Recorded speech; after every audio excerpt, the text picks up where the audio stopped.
I have these trimmed green beans that I got from Whole Foods. Because they are trimmed, I simply rinse them and put them in a hot water to cook. Cook the green beans for about 30 minutes or so until they get very soft.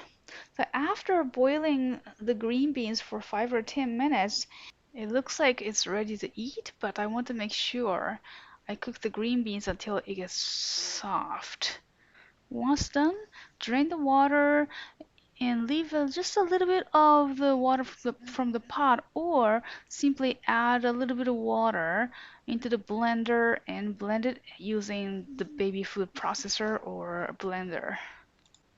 Run it for 1 or 2 minutes until it gets blended nicely like this. By the way, if the cook time is much less than 30 minutes, the color is different like this. That's it for the green beans. Next is chicken, but without chicken, this puree itself tastes good.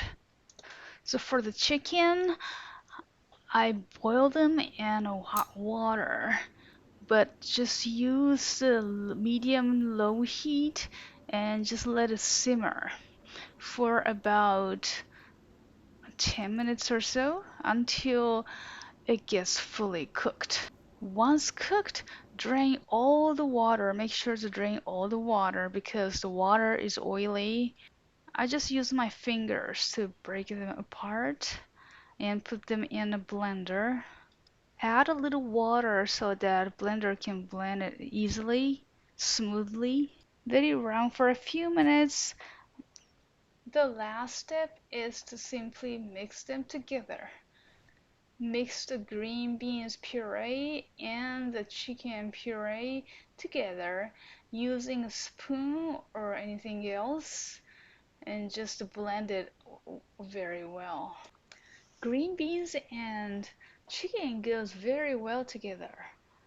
Green beans has strong flavor or taste compared to other green vegetables, and it offsets the strong taste of chicken, so that's perfect.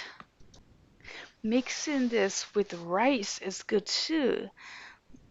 Check out my videos about cooking Japanese rice porridge.